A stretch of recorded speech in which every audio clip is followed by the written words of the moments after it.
Hi, good afternoon. Thanks for joining the Truth Seeker Project again. I'm very honoured to have as my guest today Reverend Roy Catchpole, an Anglican clergyman, now retired. Roy, thank you so much for joining us today. Would you like to tell us a little bit about your life before the circumstances you're going to tell us about today? When I was very young, about 10 years old, I was taken into custody by the local policeman for stealing a bicycle. I had become a runaway from home because of a violent father, and decided that I would go to London. And because I'd heard the streets were paved with gold in London, and I understood that gold was quite a precious commodity, and I could just pick some stuff up. So, but in order to get there, I needed to know the way, and I knew the way because there was a road in Ipswich, where I was born, that said London Road. And so I thought, well, if I just go along London Road, I'll get to London. So I stole a butcher's bike and filled it up with vegetables and various bits and pieces and set off to London. But I was stopped by the local bobby, a chap called Bomber Harris, who hit me around and took me home, and my father beat me up, so I never tried to run away again. But I was born in the slum by the dockside in Ipswich, and we were flooded out with the high spring tide one year, and then we were moved out to a local corporation housing estate, where I spent all my years growing up, really, until I was 19. During that time, I and my friends made a regular habit of taking and driving away motor vehicles without the consent of the owner. That was good fun, and that was where I learned to drive, which meant the good aspect of that was that when I became a grown-up person, I only had to have one lesson for driving, and I passed my test first time. But it did result, all of this behaviour, in my being sent to Borstal, where I spent just over 2.5 years, having absconded from various Borstals twice. And I had ended up in Rochester Borstal, which is where the little village of Borstal is situated.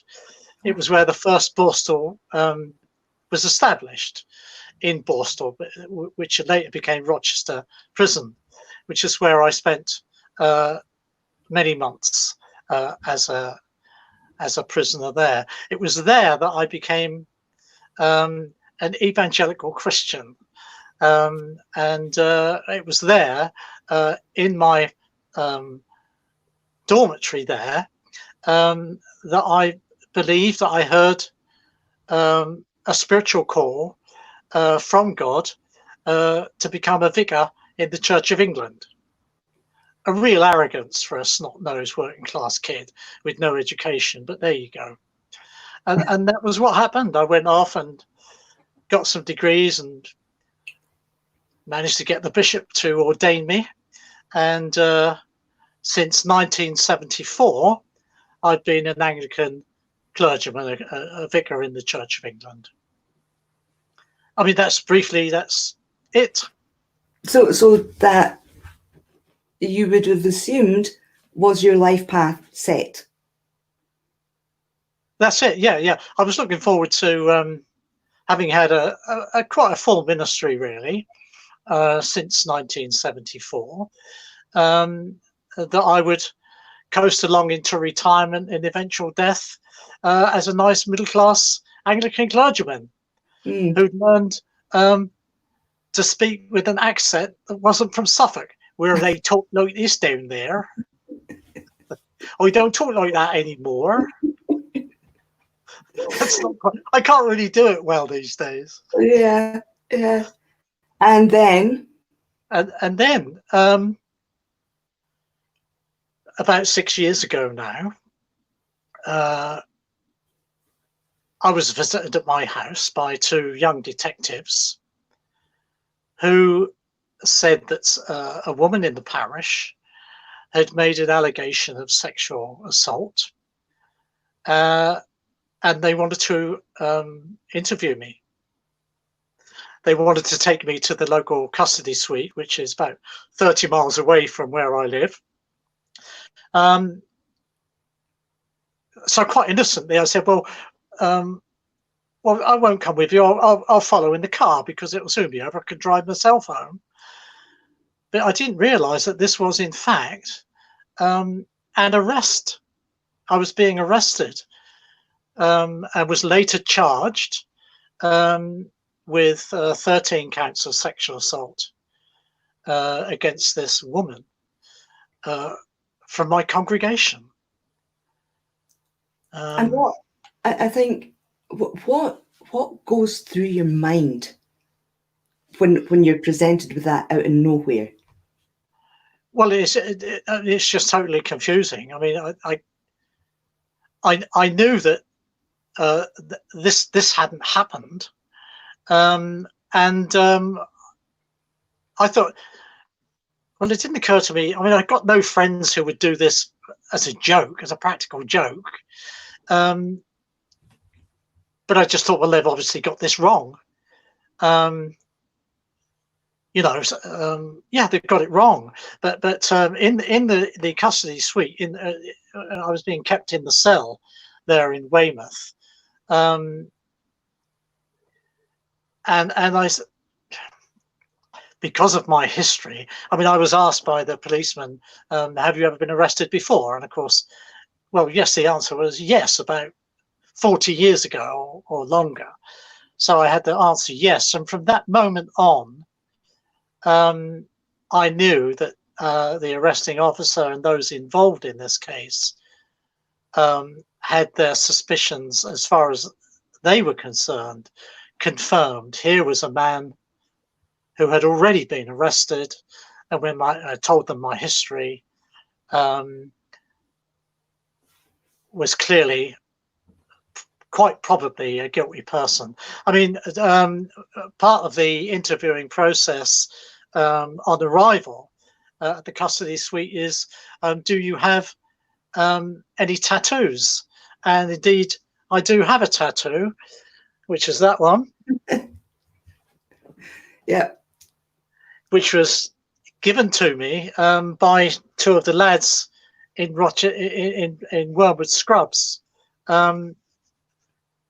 with the threat that if I didn't have that done, they would beat me up, and we were 3 in a cell. So I preferred to have that done. But that's a prison tattoo. And so I was sitting in the cell, and I said to Jesus, you know, is this how it's all going to end? I think that was one of the low points.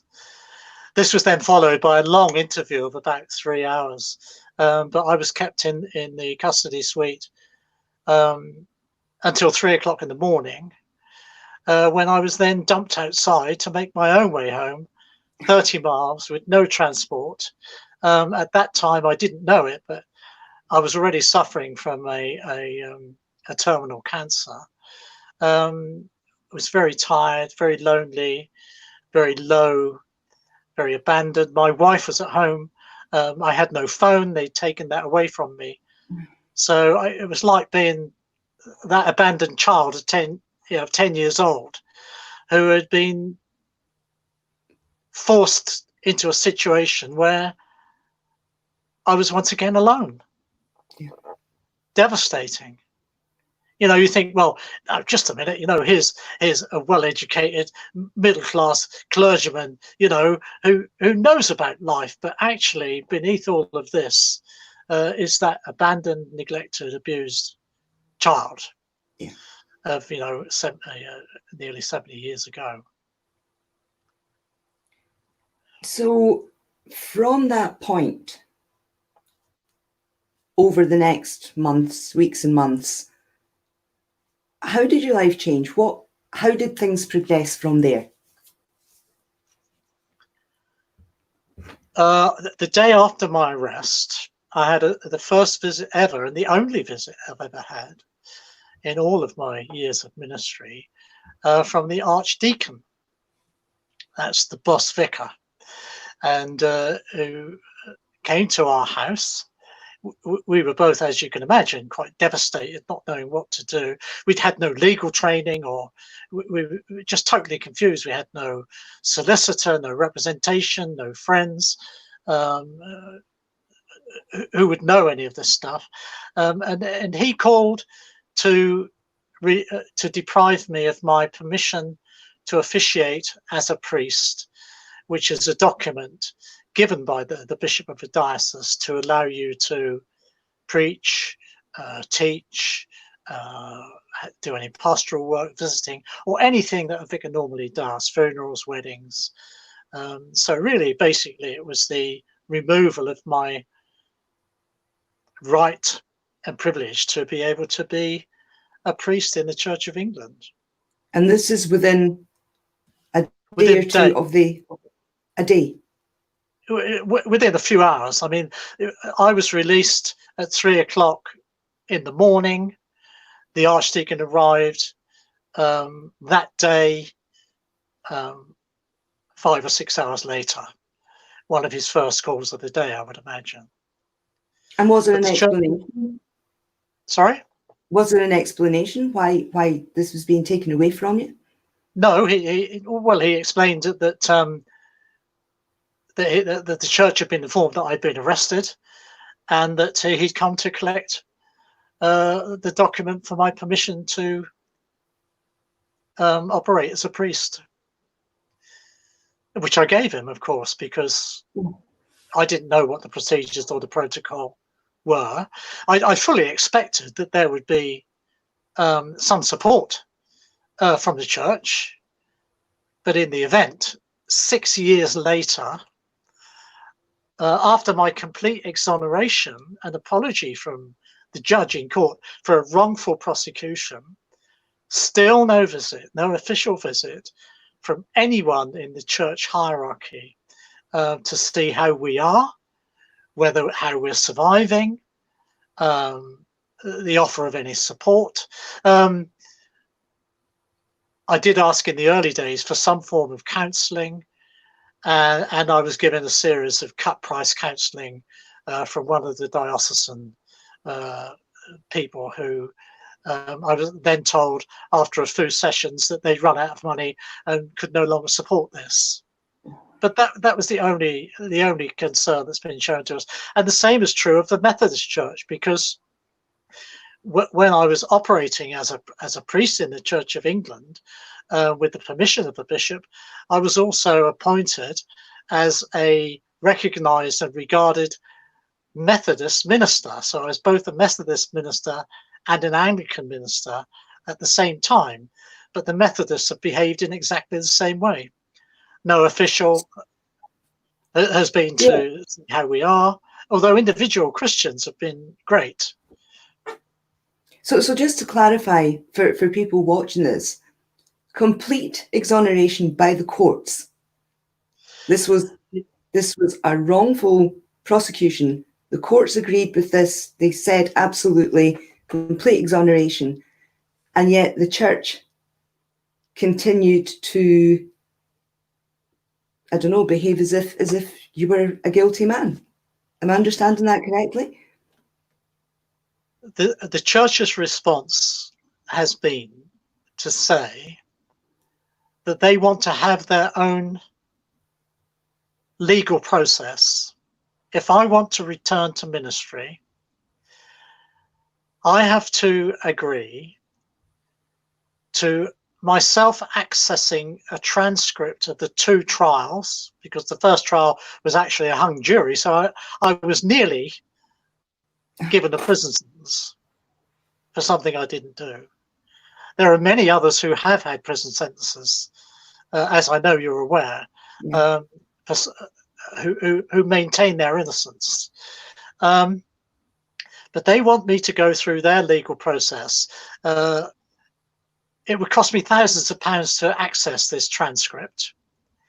And I was warned that if the legal process that the church took me through decided that there was a possibility that I might be guilty on the balance of probability, then although they were claiming this is not a juridical process, nevertheless, the result would have been, had they decided on the balance of probability that this may have happened, that I would have been given by them what amounts to a verdict of guilty by the ecclesiastical court. It's called a risk assessment. Now, risk assessments are quite common in the whole of society these days, and generally speaking, they're not a problem. And generally speaking, they're probably a good thing to avoid risk and danger, although we do live in a completely risk-averse society now. But for me, in my particular situation, and I know of others who've been through this process and have come out on the losing end of this, would be tantamount to a guilty verdict. This would then be recorded as, although the church claiming it not being a juridical process, as an actual judicial judgment and a condemnation and the verdict of guilty.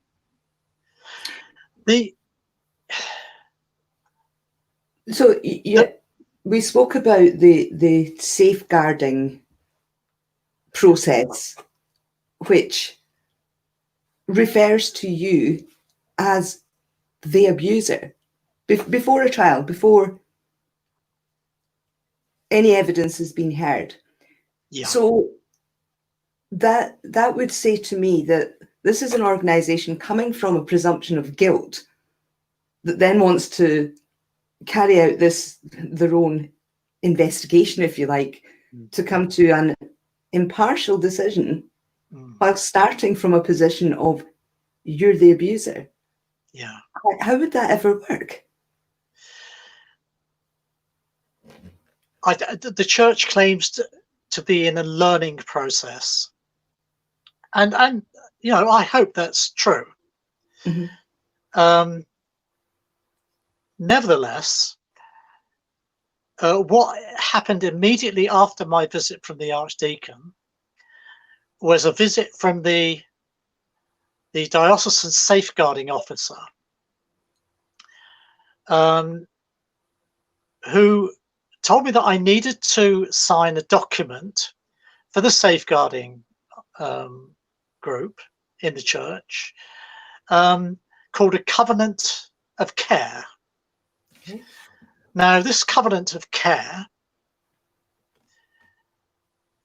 in their words, and I quote, was to facilitate the abuser to worship, celebrate, and receive support while safeguarding vulnerable people, and to provide evidence that the organization is serious about obeying these safeguarding rules, to protect the abused and vulnerable from abuse, and to protect the abuser from further abusing. The abuser is me, of course. Yeah. This is a prejudgment, isn't it? Of here I am, the victim of someone who is so seriously mentally disturbed that she is regularly confabulating. I'll explain what that is at another point.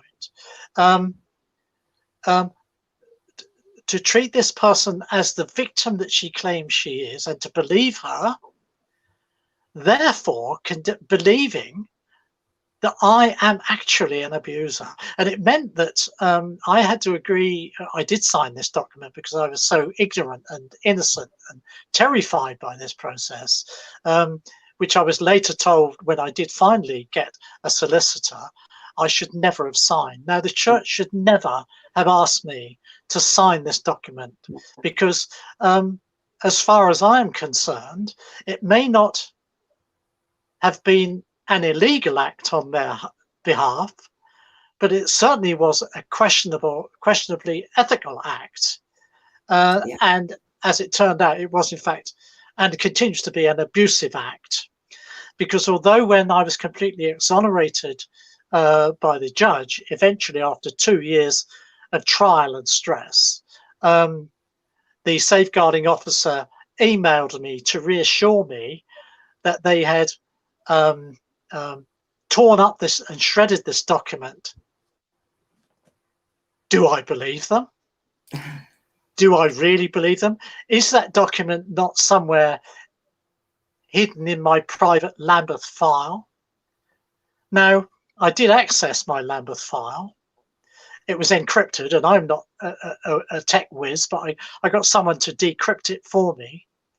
And one of my dearest colleague friends, for whom I've worked for the past 20 years in a voluntary capacity as a priest with the bishop's permission to officiate, wrote to Lambeth, or informed Lambeth, that some years ago, when I found myself on benefit because I went through a very difficult divorce and was no longer operating for a period of time as a priest, needed to find some income because I was unemployed, I wrote to the local crematorium and said, if ever you need a priest for a funeral service and you can't get hold of one, give me a ring and I'll come and help.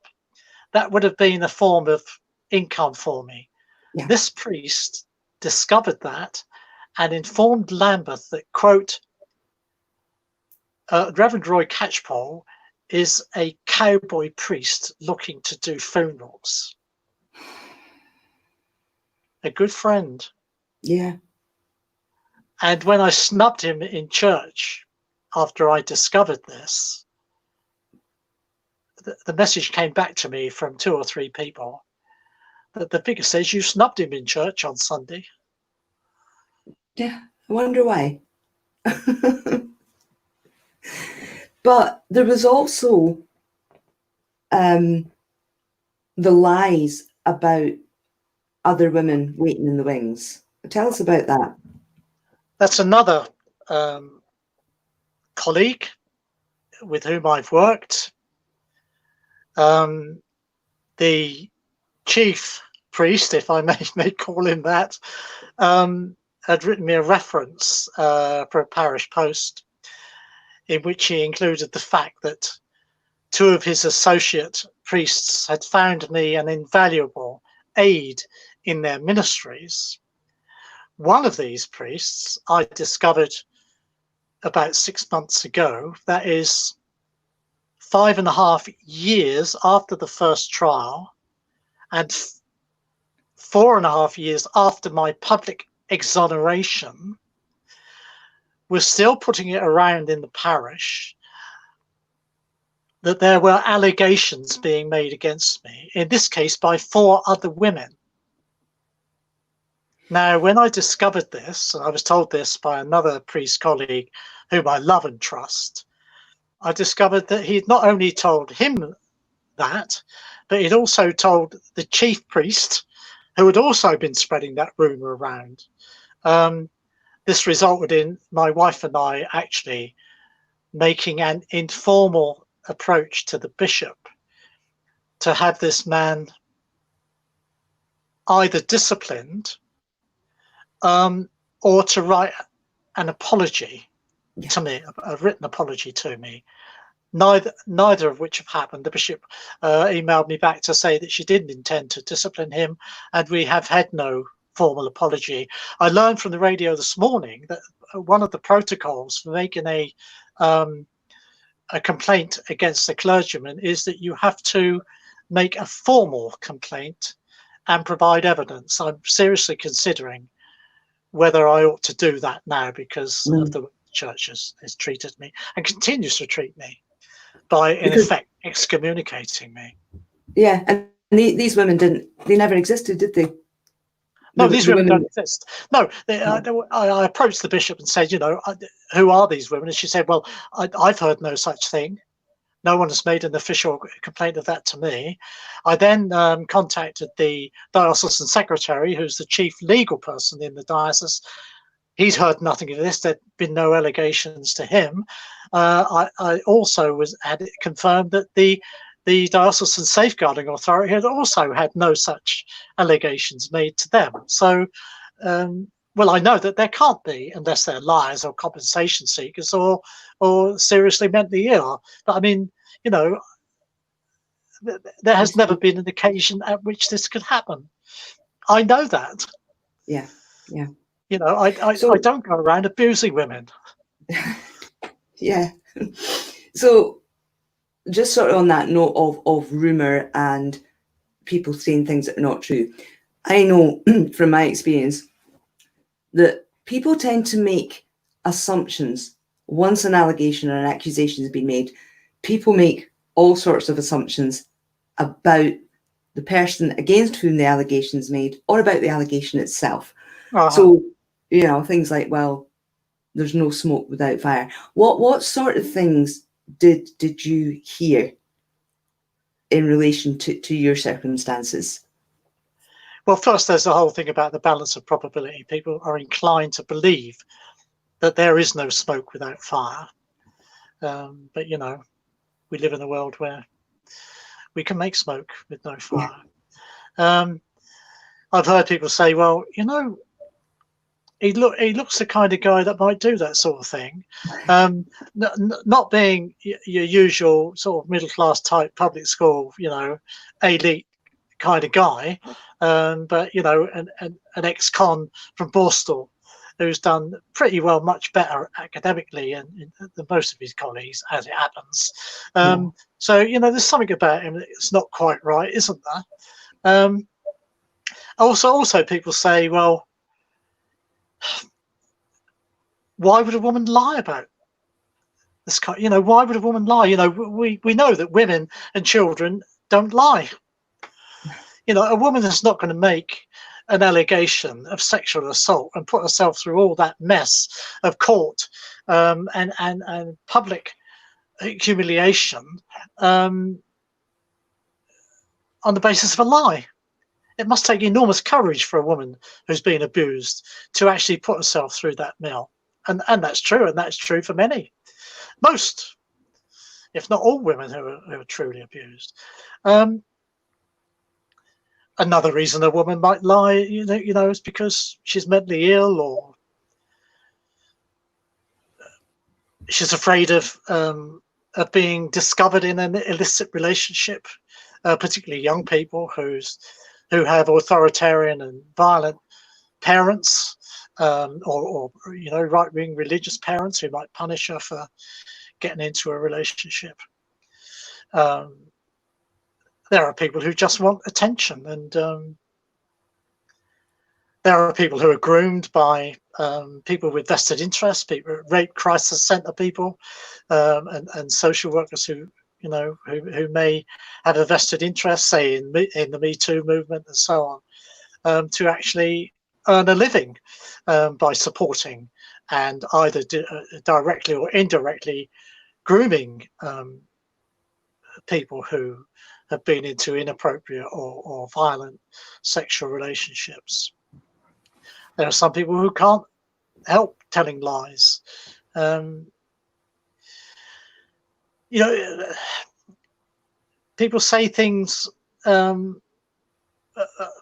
many different reasons. I mean, there are those who, and these are well documented, who want to make money through making an allegation from the Criminal Injuries Compensation Authority. If you go online onto their website, you'll find a list of amounts of money you can make from various abuses that you've suffered. Buggery is £10,000 a shot. And believe it or not, this is actually stuff that's online, and there are those lawyers who will, on a no-win, no-fee basis, support these kinds of allegations. And many of these people have gone to the criminal injuries compensation authority and been given large amounts of money, thousands and hundreds of thousands of pounds, before any trial has ever taken place. That shocked me when I first found out that the compensation is paid without there being any trial, any evidence. The allegation's made and they get compensation. And that's the order of events. And then there might be a trial. Yeah. I mean, that sounds to me like an incentive to lie, an incentive Absolutely. To make these allegations. Yeah. And with the continuing poverty of legal aid services, this is a means of the government filling its prisons in order to support those who benefit from working in prisons, prison officers, prison governors, psychiatrists, psychologists, the medical profession working in prisons, and all the support services. It's a source of free labour. It's a source of moral rectitude for any government, and both parties are involved in this. Yeah. Both here and in the US. It's an industry that needs supporting. I mean, my first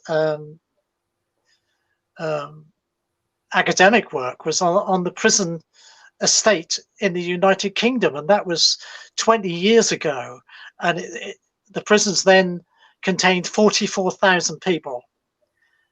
Now, 20 years later, there are nearly 100,000 people in UK prisons. You know, there's not been an improvement in the way vulnerable, poor, black, mentally ill, abused people are treated in a restorative way in the British prison estate. I mean, this I know this is another thing, but it's the reality. Yeah. It's the reality. Yeah.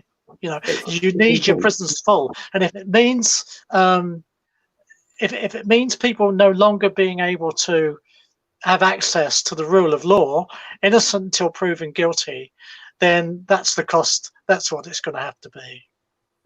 Yeah, and we talked earlier, because one of the things that you hear a lot of people saying when you try to discuss this sort of thing with them, they'll say, "Oh yeah, but it's really rare, doesn't happen very often." And we were talking about FACT, the organisation for falsely accused carers and teachers and other professionals.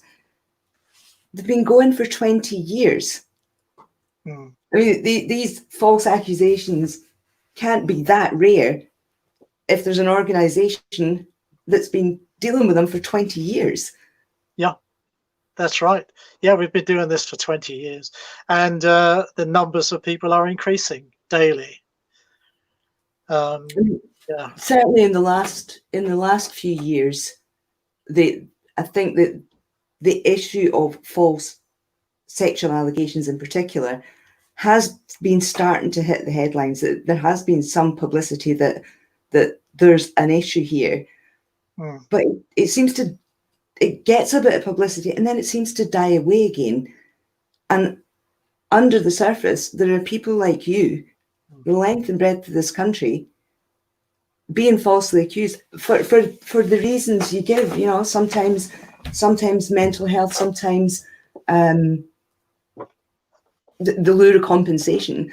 But the fact is, once the allegation's made, it's almost as if there's no investigation, no attempt to gather facts.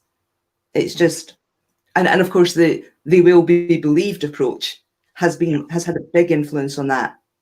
Yeah, I mean, I think the police, in most, if not all cases, are interested in finding evidence that supports their prosecution, and are not interested in finding evidence that supports the defence, which is called exculpatory evidence. It's evidence that exculpates the accused from the possibility of their being guilty.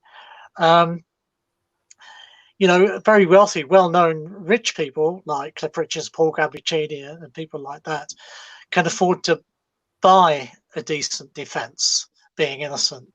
But the ordinary run of people like myself can't afford thousands of pounds to, you know, to confront these issues. Do you want me to tell you what the personal cost has been for me? Yes, yes. I mean, I think I founded a food bank as part of a retirement project. Mm-hmm. After my retirement, I've been planning this for some years, and I set up a food bank locally. I resigned from that during the course of, obviously for the sake of the reputation of the food bank, but was fully expecting to be reinstated with my exoneration. But the trustees of the food bank have decided not to have me back and refused to give me any reason. When I asked why, they said that they've been bound by confidentiality not to tell me what had been said. Another thing is that I'm now always on the internet forever as an accused person. I've been deprived of all status, honours, recognition and regard by the Methodist Church and the Church of England. I don't expect that these will ever be returned. I was recently expelled from worship in my parish church after preaching and serving there for 20 years preaching. I've been deprived of my theological college and university teaching posts. I've been deprived of my custom with meeting with colleagues at chapter meeting. I mean, my only social life, and it sounds a bit sad, but my only social life was within the church, among colleagues and friends and other Christians. So, you know, we've been socially excluded now as a planet for perhaps 12 weeks. I've been socially excluded for 6 years, plus 12 weeks. It does things to your head. My social life has been emptied in the run-up to the trials themselves, and the subsequent period following my exoneration. 4 years of this social isolation. I'm doing this broadcast now, but I've lost confidence to re-enter society really as a credible person. The trauma caused by this whole process lowered my immune system to such a degree that it made me vulnerable to a terminal cancer, which I'm now a victim of. I've been de-skilled, deplatformed. I think the biggest thing is that I'm much less likely now to trust people, colleagues, and especially institutions. I think of institutions that they're a mafia, a self-interested group who are interested in protecting their own backs, in maintaining their positions and status within society, and who are not able or have the resources to seek justice. And finally, I think I was recently diagnosed as suffering from post-traumatic stress disorder. So I'm now a victim of PTSD. So an enormous cost for something really that should never have happened, because they found information about your accuser that should have rung alarm bells right at the beginning, didn't they? Well, they had the information, but they were unable or unwilling, depending on your view, to actually access the information. 20 years before this woman made these allegations against me, she brought her employer to court, who was found guilty of exactly and precisely the same allegations that she was making against me. down to every single detail. Had they accessed that information, which they said they'd lost, of the transcript of that previous trial 20 years ago, they would never have brought me to court. No. Now, whether they had access to that and knew what was in that transcript, but decided that it was cheaper to prosecute me than to risk an inquiry and an appeal for the wrongful imprisonment of this man 20 years ago, who knows? Mm. Who knows? Yeah. I mean, I'm prepared to believe any corrupt behavior of any established institution because of my recent experience of the way institutions work. Yeah, It because doesn't make me revolutionary. It makes me a damaged, hurt, and vulnerable victim. yeah. There was also the irregularity of how the accuser was treated when she first made her allegation. Because of the resources that the estate makes available to people who make allegations, she was very much supported, and I think personally groomed, both by professionals that were employed to support her, and also by the amateur group who surrounded her in the church, either willingly, knowingly, or unwillingly and ignorantly, were also involved in the process of her grooming. Who encouraged her. There are people in the church now who, in that support group, and I know who they are, who just simply will not talk to me. Right. Because they continue to, it's what's called cognitive dissonance. You know, you know that two things are true. You know that this woman has made these allegations and you believe and trust her. So does the state. But you know also that this vicar was found to have been wrongly prosecuted by the state. So the state are telling you two opposite and contradictory things. How do you hold these things together? Yeah. There's a dissonant chord within your brain, within your understanding. You can't put it together. So what you do is you ignore that reality and you choose to believe what you decided to believe in the first place, despite the evidence. It's like in the New Testament, Jesus ascended into heaven into a cloud, and the disciples watched as he went up into heaven. But at the same time, you know, people don't levitate. Yeah. So what do you do with that? You kind of put your belief into one compartment called religion and faith, and you put your rational knowledge into another called science. But you never put the two together because they create a dissonant chord. Yeah. This is what the church, caring arm, the pastoral arm, ought to be addressing with those people who are suffering from this dissonance. I mean, you know, my great wish is that these people receive, and that we receive, a ministry of love and care, which is properly informed, which is professional, and which is healing and restoring. I don't want anybody hurt because of this. You know, I want us all to be made well. Yeah. Wouldn't that be good? Yeah.